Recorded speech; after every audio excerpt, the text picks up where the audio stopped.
नमस्कार। मैं श्रीकांत सिंह, हिंदी विभाग, college of commerce, arts and science, Patna. मित्रों, आज की वार्ता में हम लोग हिंदी के आदिकालीन साहित्य के आलोक में हिंदी भाषा के विविध रूपों, आकार प्रकारों एवं कतिपय विशेषताओं पर चर्चा करने की कोशिश करेंगे। जैसा कि स्पष्ट है, हिंदी साहित्य के इतिहास का जो आदिकाल है उसमें कई प्रकार के रचनाकार दिखाई देते हैं। सिद्ध, नाथ, जैन, रासो परंपरा के कवि और कुछ लोक परंपरा के कवि भी परिलक्षित होते हैं। और भाषा की दृष्टि से जब आप इन विविध प्रकार के रचनाकारों की रचनाओं पर जब दृष्टिपात करेंगे तो इनकी रचनाओं में भाषा के कई कई रूप दिखाई देते हैं।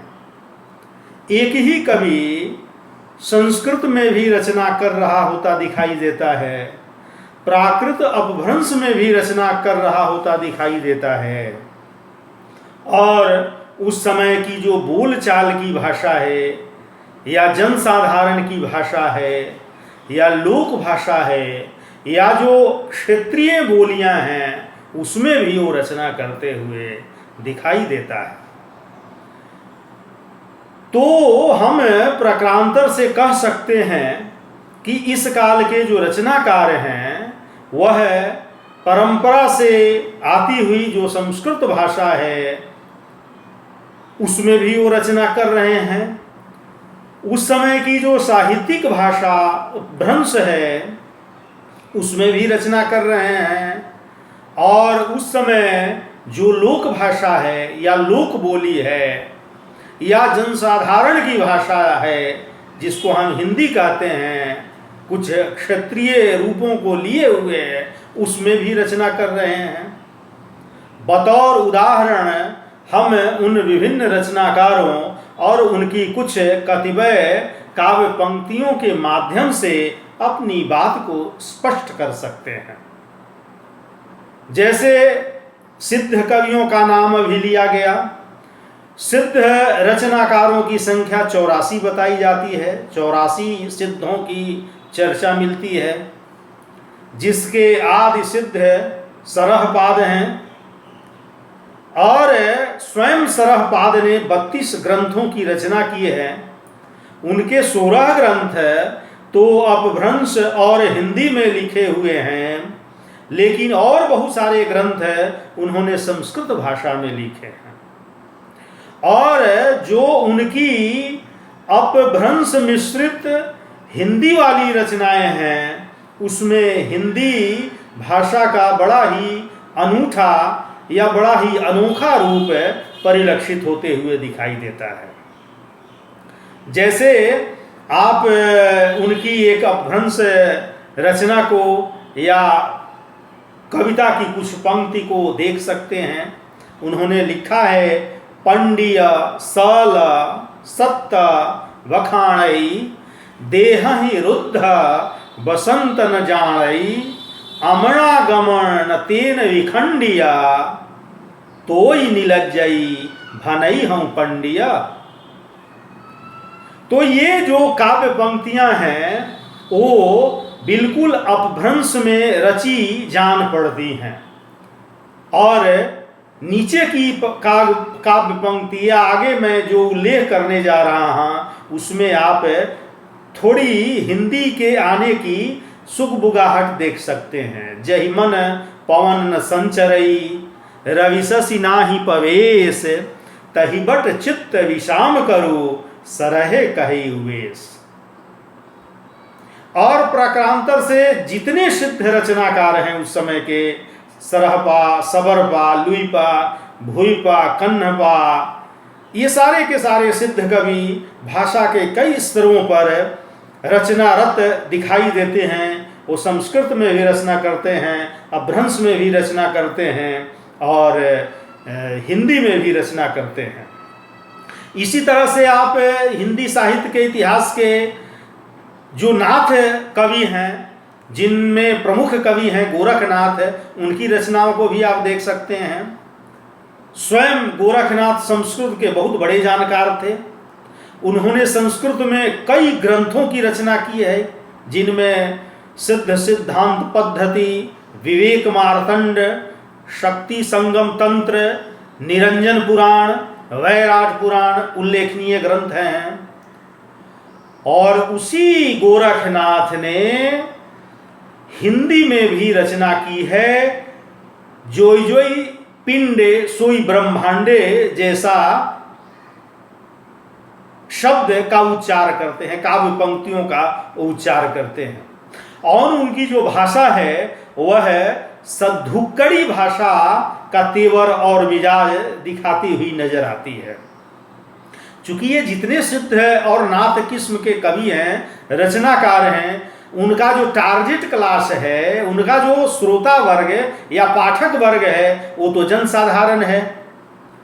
तो नहीं चाह करके भी उनको जनसाधारण को प्रभावित करने के लिए जनसाधारण की भाषा में रचना करनी ही करनी है। तो माना कि वे संस्कृत के बहुज्ञ हैं, अत्यंत जानकार हैं, उस समय की साहित्यिक भाषा अपभ्रंश में रचना कर रहे हैं, कई रचनाएं की हैं उन लोगों ने। लेकिन चूंकि जनसाधारण की भाषा या बोलचाल की भाषा उस समय हिंदी है, इसलिए वे अपनी रचना हिंदी में भी करते हुए दिखाई देते हैं। उसी तरह से आप जैन रचनाकारों को भी ले सकते हैं। जैन रचनाकारों में स्वयंभू, पुष्पदंत, धनपाल, हेमचंद्र, मेरुतुंग, सोमप्रभ, सूरी, विद्याधर, सारंगधर, ये बहुत सारे नाम हैं। और ये सारे के सारे रचनाकार भी भाषा के कई कई स्तरों पर रचना करते दिखाई देते हैं। ये जैन रचनाकार किसी एक रचना में ही संस्कृत का भी प्रयोग कर रहे हैं, अपभ्रंश का भी प्रयोग कर रहे हैं और हिंदी का भी प्रयोग करते हुए दिखाई देते हैं। यानी संस्कृत के प्रति इनके मन में पूज्य भाव है। तत्कालीन साहित्यिक भाषा के प्रति बड़ा ही आदर भाव है, और जो बोलचाल की भाषा है उसके प्रति भी इनके मन में बहुत उदार भाव है।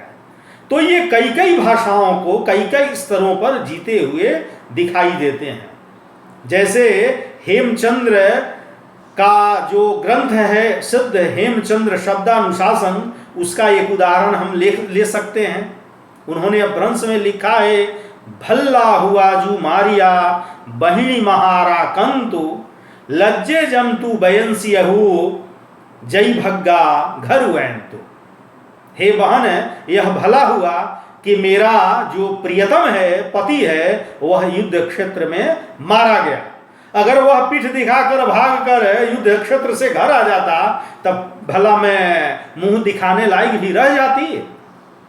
तो इस तरह की जो भाषा है, जो अपभ्रंशात्मक भाषा है, और उसमें कहीं कहीं हिंदी का भी पुट दिखाई देता है, उस समय के रचनाकारों में ये बातें परिलक्षित होती है। सोमप्रभ सूरी ने कुमारपाल प्रतिबोध नामक रचना में एक इसी प्रकार के तथ्य का उन्मूलन किया है। उन्होंने लिखा है, रावण जायऊ जहि दियहि दहमुह एक शरीर। जिस दिन एक शरीर और 10 मुंह वाले रावण का जन्म हुआ, उस दिन उसकी माता को बड़ी चिंता हो गई कि भला इसे मैं कैसे अपना खीर, अपना दूध पिलाऊंगी। रावण जायऊ जहि दियहि दहमुह एक शरीर, चिंता विये तैयहि जणई कवन पियामहु खीर।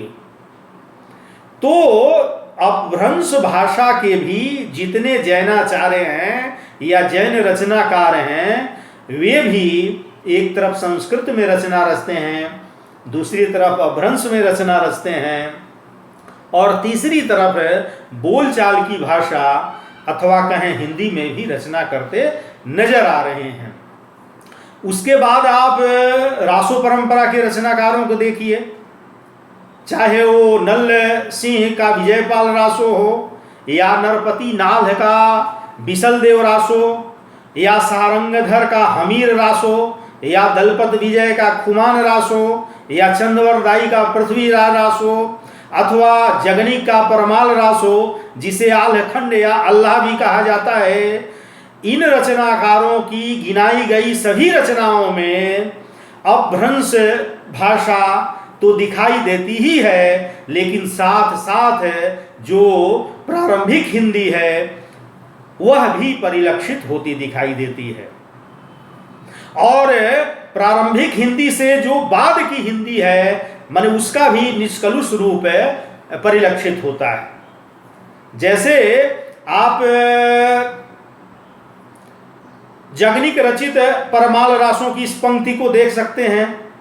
12 बरिस लो कुकुर जीवै और 13 लो जिय सियार, बरस 18 छत्री जिए आगे जीवन को धिकार, या आगे जीवन को धिकार। तो इसमें तो विभक्ति क्षण भी परिलक्षित होने लग जाते हैं। तो जो रासु परंपरा के रचनाकार हैं और उनकी रचनाएं हैं उसमें भी हिंदी का जो बीज है वह अखुआते या अंकुरित होते हुए दिखाई देता है। जाहिर सी बात है कि उस समय की भाषा को किसी ने डिंगल कहा है, किसी ने पिंगल कहा है, लेकिन मिला जुला करके रासु परंपरा के जो रचनाकार हैं उनकी रचनाओं की जो भाषा है उसमें अपभ्रंश भाषा का प्राधान्य होते हुए भी क्षेत्रीय जो बोलियां हैं, चाहे वो राजस्थानी हो, चाहे और गुजराती हो, चाहे जो भी क्षेत्रीय भाषा हो, उसका रूप परिलक्षित होता है। उसके बाद जो एक महत्वपूर्ण बात मैं करना चाहता हूं विद्यापति और अमीर खुसरो को लेकर के। यूं हिंदी साहित्य के इतिहासकारों ने विद्यापति को और अमीर खुसरो को अन्य कवियों के खाते में रखा है, या कहें फुटकर कवियों के खाते में रखा है। लेकिन अगर आप इनकी रचनाओं पर गौर फरमाएं तो एक बड़ा ही आह्लादक तत्व इनकी रचनाओं में दिखाई देता है, और यह तत्व बरबस अपनी ओर ध्यान खींचते हुए दिखाई देता है। विद्यापति ने भी भाषा के कई स्तरों पर संघर्ष किया है, या कहें कि भाषा का आस्वाद लिया है, या भाषा को एंजॉय किया है। विद्यापति की रचनाओं के विषय में जब हम देखना शुरू करते हैं तो बड़े ही आह्लादक तत्व परिलक्षित होते हैं। विद्यापति की अधिकांश रचनाएं तो संस्कृत में हैं। उन्होंने 13 ग्रंथ संस्कृत में रचे हैं। भू परिक्रमा, पुरुष परीक्षा, शैव, सर्वसार, गंगा वाक्यावली, दान वाक्यावली, दुर्गा भक्ति तरंगणी आदि 13 ग्रंथ उन्होंने संस्कृत में रचे हैं। 2 पुस्तकें जो प्रशस्ति परक हैं, कृतलता और कृति पताका, उन्होंने अपभ्रंश में रचे हैं, जिसकी भाषा को स्वयं विद्यापति ने औहट्ट कहा है। और उनकी जो एक बहुप्रसिद्ध है, लोक प्रसिद्ध है या जगत प्रसिद्ध रचना है विद्यापति की पदावली, उन्होंने अपनी क्षेत्रीय बोली या क्षेत्रीय भाषा या लोक भाषा मैथिली में रचा है। तो विद्यापति भाषा के कई स्तरों पर रचना करते हुए दिखाई देते हैं। उनकी अधिकांश रचनाएं संस्कृत में हैं। जो परंपरा से आती हुई जो भाषा है, जो पांडित्य परंपरा है, उसके प्रति उनका पूज्य भाव परिलक्षित होता है। वो अपभ्रंश में अथवा कहें कि औहट्ट में रचना करते हैं। उस समय की जो साहित्यिक भाषा है उसके प्रति उनका जो उदार भाव है, आदरणीय भाव, वह दिखाई देता है। और उनकी जो विद्यापति की पदावली है उनकी, वो उसमें जो लोक भाषा का बड़ा सुथरा और निखरा हुआ रूप जो है वो दिखाई देता है। उनकी जब आप अपभ्रंशात्मक रचनाओं को देखते हैं तो एक अलग तरह का स्वाद प्राप्त होता है। जैसे उन्होंने लिखा है बालचंद विद्यावई भाषा दुहु नहीं लग गई दुज्जन आशा। बालचंद विद्यावई भाषा दुहु नहीं लग गई दुज्जन हासा। ओ परमेश्वर हर सिर सोहई ईण चैना अर मन मोहई। ये रचना उनकी अभ्रंश की है। या एक जगह उन्होंने कहा है, देशील बाना सब जन मिठा ते तैसन जमपयूं औ हट्ठा। और वही विद्यापति जब लोक भाषा में, लोक बोली मैथिली में रचना शुरू करते हैं तो बरबस मनमोहित हो जाता है। जय जय भैरवी असुर भयावनी पशुपति भामिनी माया सहज सुमति बर दिया है गोसाइन अनुगति गति तू पाया। या फिर वो आगे लिखते हैं एक दूसरे पद में, कखन हरब दुख मोर है भोलानाथ कखन हरब दुख मोर। या फिर एक अगले पद में लिखते हैं, उगना रे मोर कतय गेला शिव कतय भेला। एक दूसरे पद में वो लिखते हैं, भल हरि भल हर भल तू अकला खन पित बसन खन ही बग चला। बसंत पर उनकी कई रचनाएं हैं। बसंत ऋतु पर नौ वृंदावन नौ नौ तरुगण नौ नौ विकसित फूल नवल बसंत नवल मलयानिल मातल नौवलिकुल। या आयल ऋतुपति राज बसंत धावुल अलिकुल माधवी पंथ। तो उस समय के जो अत्यंत प्रसिद्ध रचनाकार विद्यापति हैं, अर्थात हिंदी साहित्य के आदिकाल के, वो भाषा के कई स्तरों पर जीते हुए और भाषा की रोचकता को प्राप्त करते हुए, आस्वाद लेते हुए, इंजॉय करते हुए दिखाई देते हैं। संस्कृत में भी रचना करते हैं, अभ्रंश में भी लिख रहे हैं जिसको खुद औहट कहते हैं, और इधर हिंदी में भी लिख रहे हैं। तो हिंदी का जो एक निष्कलुष रूप है या जो वैभवकारी रूप है, गौरवास्पद रूप है, वह दिखाई देता है। उसी तरह से अगर आप अमीर खुसरो की रचनाओं पर दृष्टिपात करें, हम जानते हैं कि अमीर खुसरो फारसी भाषा के बहुत बड़े विद्वान थे। वे एक प्रसिद्ध इतिहासज्ञ, कोशकार, संगीतज्ञ, दर्शनकार, सूफी औलिया के रूप में प्रसिद्ध थे और उनकी अधिकांश रचनाएं फारसी भाषा में हैं। और वो अमीर खुसरो जो फारसी भाषा में एक तरफ रचते हुए दिखाई देते हैं, तुर्क हिंदुस्तानिद्य मैं हिंदवी गोशय जवाबे जुजवय चंद नज्म हिंदी निज नजर देस्तान करदा शुदायस्त। वो अमीर खुसरो अपने उस्ताद अर्थात गुरु निजामुद्दीन औलिया के इंतकाल के बाद यह लिखते हैं, जिसमें हिंदी के आने की सुगबुगाहट नहीं कहिए, पूरा वैभव दिखाई देते हुए परिलक्षित होता दिखता है। वह सामने आता है, गोरी सोवै सेज पर मुख पर डारे कोइस। गोरी सोवै सेज पर मुख पर डारे केस चल खुसरो घर आपने रैन भई चहुदेश। इसी अमीर खुसरो ने पहेलियों की रचना की, मुकरियों की रचना की, दो सुखने की रचना की, गजलों की रचना की, और उसमें खड़ी बोली हिंदी का जो निष्कलुष रूप है वह दिखाई देता है। खड़ी बोली हिंदी का जो सुथरा हुआ निखरा हुआ रूप है वह सामने आते हुए दिखता है। वे जब पहेलियों की रचना करते हैं तब आप देखिए कि कैसे उसमें परसर्ग अथवा यूं कहें विभक्ति चिन्ह दिखाई देने लग जाते हैं।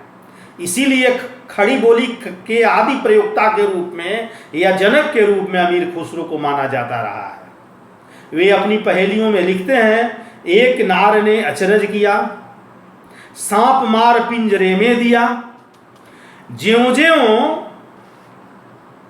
सांप ताल को खाए सूखे ताल सांप मर जाए। एक नार ने अचरज किया, सांप मार पिंजरे में दिया,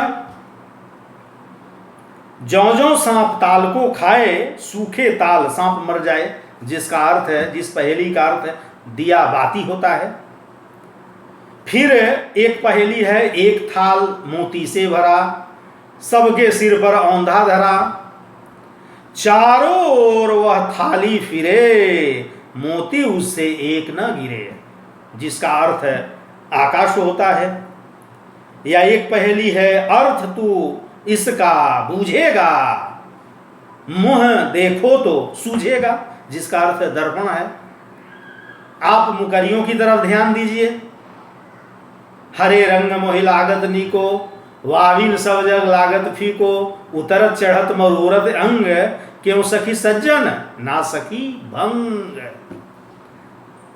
एक दूसरी मुकरी, जब जब आवे मन भरी लावे, सारे तन की थकन बुझावे, मन का भारी तन का छोटा, क्यों सखी सज्जन ना सखी लोटा। एक उदाहरण के दो सपने से, पंडित क्यों पियासा, गदहा क्यों उदासा, लोटा न था। पंडित प्यासा क्यों रह गया? क्योंकि उसके पास लोटा नामक पात्र नहीं था। लोटा रहता, उसमें जल रहता, तो उस पात्र से वह अपनी तृषा को, प्यास को बुझाता। और गधा उदास क्यों था? क्योंकि उसने धूल में लोटा नहीं था। कदाचित धूल में लोटता तो वह प्रसन्न होता। तो पंडित क्यों पियासा, गधा क्यों उदासा, लोटा न था। तो ये जो अमीर खुसरों की पहेलियां हैं, मुकरियां हैं, दो सुखने हैं, गजलें हैं, इन सारी काव्य विधाओं में, काव्य छटाओं में खड़ी बोली हिंदी का बड़ा ही परिनिष्ठ रूप या सुथरा हुआ रूप, निखरा हुआ रूप दिखाई देता है।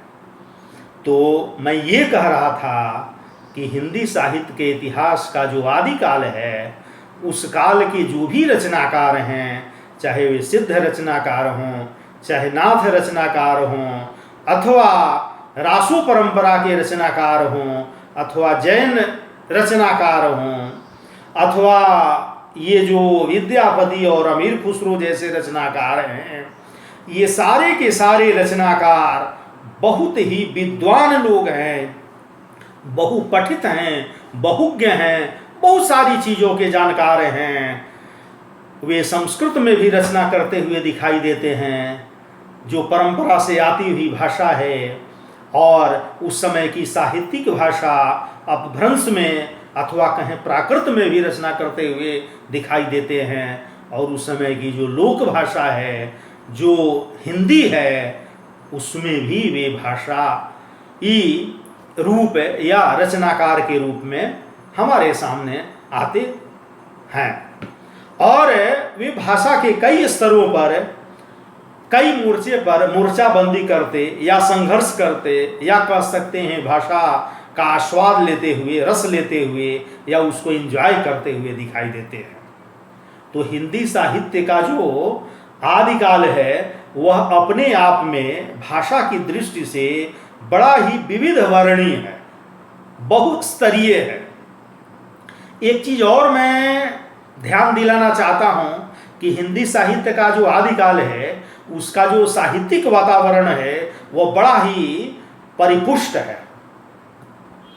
9वीं से 11वीं शताब्दी पर जब आप नज़र दौड़ाएंगे तो बहुत सारे ऐसे संस्कृत के आचार्य, कवि, नाटककार, गद्य लेखक दिखाई देते हैं, जिन लोगों ने कश्मीर और कन्नौज में रह करके संस्कृत में रचनाएं की। आनंदवर्धन, अभिनव गुप्त, कुंतक, क्षेमेंद्र, भोजदेव, मम्मट, राजशेखर, विश्वनाथ, भवभूति, श्रीहर्ष, जयदेव आदि रचनाकार इसी हिंदी साहित्य के आदिकाल की विभूति हैं। और इन लोगों ने काव्य और शास्त्र को अपने विनोद का, अपने अध्ययन का आधार बनाया था।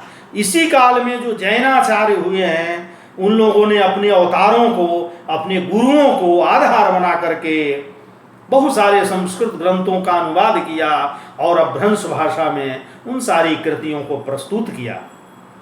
और इसी काल में ये लोक भाषा के भी रचनाकार हैं, जिन लोगों ने एक तरफ संस्कृत को भी जिया, दूसरी तरफ अपभ्रंश को भी जिया, और तीसरी तरफ है लोक भाषा हिंदी में भी रचना कर आ रहे हैं। तो ये बड़ा ही कंपोजिट रूप है या मिश्रित रूप है या सम्मिश्रित रूप भाषा का दिखाई दे रहा है, और यह अपने आप में बड़ा ही रोचक है, अपने आप में बड़ा तथ्यपूर्ण है और बरबस ध्यान आकृष्ट करने वाला है। तो मित्रों, हम लोगों ने इस वार्ता में हिंदी के आदिकालीन साहित्य के आलोक में भाषा के विभिन्न रूपों का, विभिन्न स्तरों का अवलोकन किया, और हम लोगों ने देखा कि किस तरह से आदिकालीन जो रचनाकार हैं, चाहे वे सिद्ध हों, नाथ हों, जैन हों, रासो परंपरा के रचनाकार हों, विद्यापति हों, अमीर खुसरो हों, वे कैसे अपभ्रंश में भी रचना कर रहे हैं, हिंदी में भी रचना कर रहे हैं, और एक बड़ा ही मिश्रित रूप और बड़ा ही प्रभावकारी रूप परिलक्षित होता है। धन्यवाद। शेष बातें अगली वार्ता में।